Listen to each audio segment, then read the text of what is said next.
आज का टॉपिक है सेल स्थिरांक। देखिए कैसे लिख रहे हैं सेल स्थिरांक का डिफिनीशन। सेल स्थिरांक, ठीक, इसको अंग्रेजी में सेल कांस्टेंट पढ़ा जाता है। अंग्रेजी में क्या पढ़ते हो? Cell constant. तो डिफिनीशन कैसे बनता है थोड़ा सुनिएगा। देखिए जी स्टार बराबर एक फार्मूला लिखेंगे हम L by A. L by A जो है क्या है समझिए। एल दो इलेक्ट्रोडों के बीच की दूरी है। मान लीजिए कोई आपको सॉल्यूशन है, उसके अंदर दो इलेक्ट्रोड प्रेजेंट है, इनके बीच की जो दूरी है वह वैल्यू एल हुआ। ए इंडिकेट अनुप्रस्थ काट का क्षेत्रफल, जो इलेक्ट्रोड है कितना उसका एरिया है अनुप्रस्थ काट उसका इंडिकेटर। एल बाई ए जो है क्या कहलाता है? अनुपात कहलाता है। देखिए कैसे डिफिनीशन उसी से लिखिए। देखिए दो इलेक्ट्रोडों के बीच की दूरी, दो इलेक्ट्रोडों के बीच की दूरी एल का वैल्यू हुआ तो हिंदी में लिख, तथा उनके अनुप्रस्थ काट के क्षेत्रफल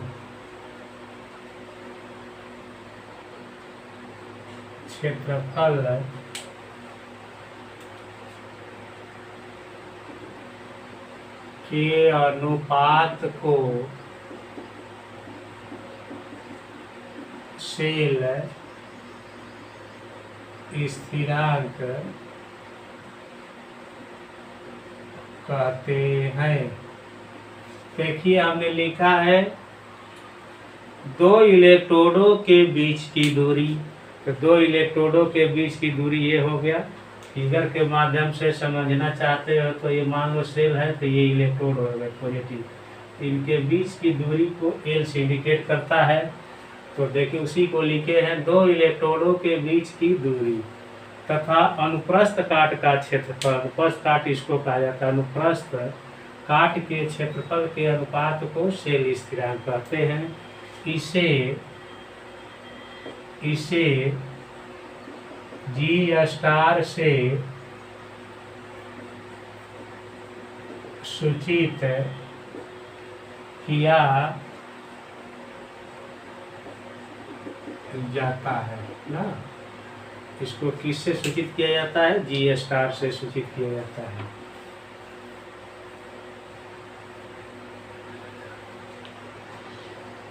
अब आगे फार्मूला के रूप में क्या लिखेंगे? देखिए जी स्टार बराबर एल बाई ए हो जाएगा। देखिए जी स्टार बराबर क्या हो जाएगा? एल बाई ए हो जाएगा ना। अब जो है मान लीजिए जी बाई एक एल जी स्टार बराबर एल बाई ए के वैल्यू से निकाल लेंगे, वास्तविक मान इसे निकल नहीं सकता है। इसको हिंदी में कैसे लिखा जाता है देखिए कैसे लिख रहे हैं हिंदी में। सेल स्थिरांक का वास्तविक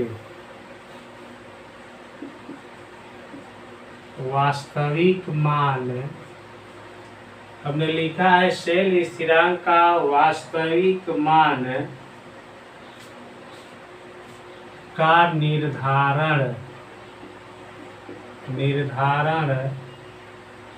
कठिन है, लिख रहे हैं कठिन है, हमने लिख दिया, ठीक। सेल स्थिरांक के वास्तविक मान का निर्धारण क्या है? कठिन है। तो कठिन है में कठिन तो कैसे निकालिएगा? तो हम लोग क्या कर रहे हैं, सेल स्थिरांक का मान हमने लिखा है सेल स्थिरांक का मान अप्रत्यक्ष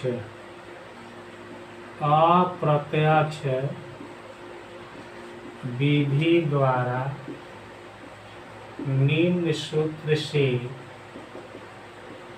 ज्ञात किया जाता है। और कौन सा सूत्र है देखिए, जी स्टार बराबर हो जाएगा पाई अपॉन सी। इसी से आपका क्या कहा जाता है, सेल स्थिरांक का मान जो है अप्रत्यक्ष विधि से। इसमें देखिए एल और ए नहीं है, फिर भी जी स्टार का मान जो है निकल जाता है इसके माध्यम से। अब क्या करेंगे हम लोग, इसका मात्रक निकालेंगे। तो देखिए मात्रक लिख दिया है, अंग्रेजी में यूनिट आप लोग पढ़ते हैं इसको, तो इससे मात्रक कैसे निकाल देते हैं देखिए। एल बाई ए पढ़े, एल का सीएम होता है मात्रक सेंटीमीटर, और ए का होता है सीएम स्क्वायर, कट जाएगा 1/cm बचेगा। देखिए हट जा रहा है, आपको देख लीजिए अच्छा से, और इसको ऊपर ले जाइएगा तो सीएम इनवर्स हो जाएगा। इसलिए इसका मात्रक जो होता है सीएम इनवर्स होता है। ये ऑब्जेक्टिव में पूछता है सीएम इनवर्स, याद रखिएगा कि सेल स्थिरांक का मात्रक जो होता है सीएम इनवर्स होता है। अब जो है अगला टॉपिक हम जो है मोलर चालकता पर चर्चा करेंगे, जो बोर्ड में 2017 में आया हुआ है और इधर भी आया हुआ है। देखते रहिएगा कैसे क्या होने जा रहा है। अब देखिए यहाँ पर लिख रहे हैं मोलर चालकता, मोलर कंडक्टिविटी, या इसी को मोलर कंडक्टांस भी कहा जाता है। इंग्लिश इसका 2 होता है। मान लीजिए कोई विलेन है, आपको उसमें किसी विद्युत अपघट्य को घोले हुए हैं, तो उस विद्युत अपघट्य का 1 मोल जितना आयन उत्पन्न करेगा और उन आयनों की जितनी चालकता होगी विलेन के अंदर, वही जो है क्या कहलाएगी, मोलर चालकता कहलाएगी। तो अब डिफिनीशन कैसे लिखते हैं देखिए, किसी विलयन में, देखिए हमने लिख दिया है किसी विलयन में 1 मोल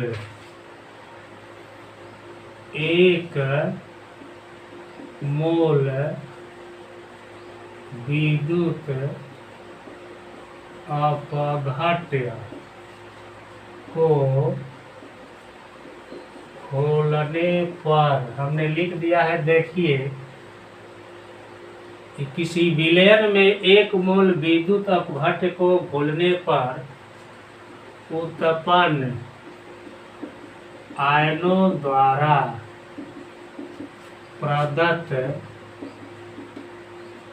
चालकता को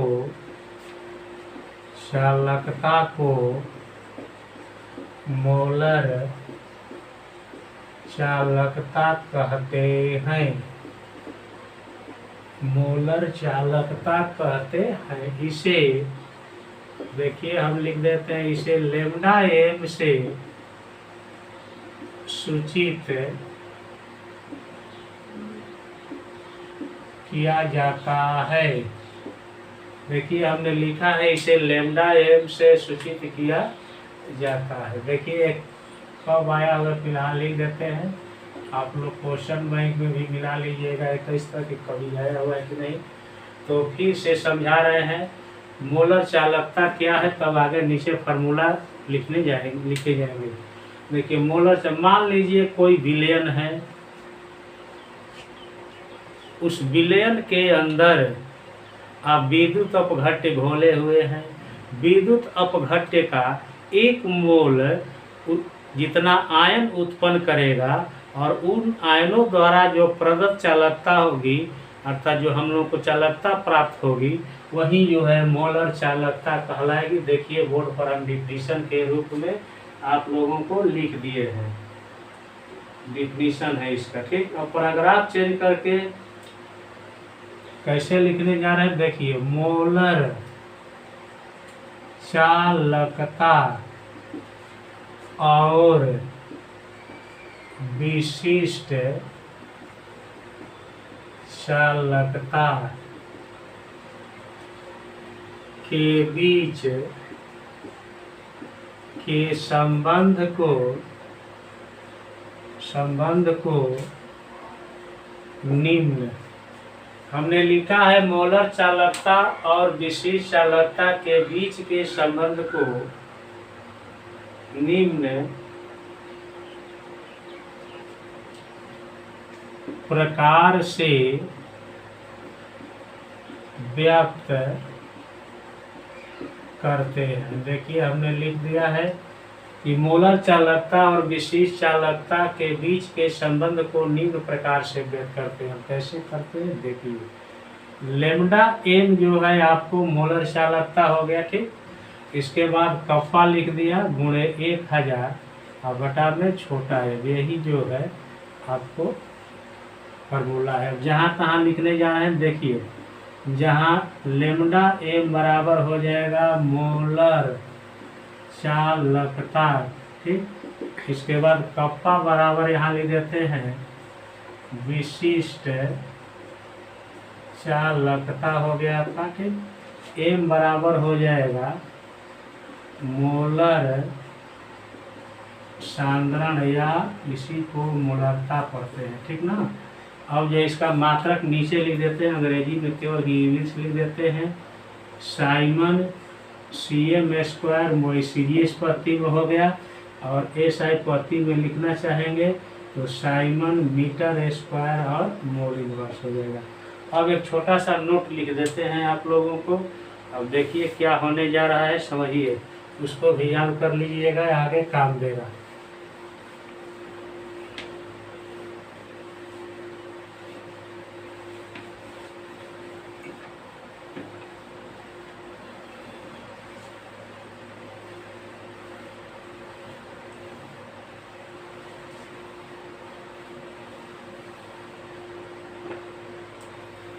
देखिए नोट में 1 siemens metre square mole inverse is equal to, हम वैल्यू ले देते हैं 1×10⁴ Simon CM² mole inverse. Objective में काम देगा आप लोगों को। अब नोट नंबर 2 में चर्चा कर रहे हैं। 1 साइमन CM² मोल इनवर्स बराबर अगर आ जाता है क्या, कितना होता है, तो इसका रिवर्स कर दीजिए 10⁻⁻⁴ साइमन मीटर स्क्वायर और मोल इनवर्स। आज इतना ही रहेगा।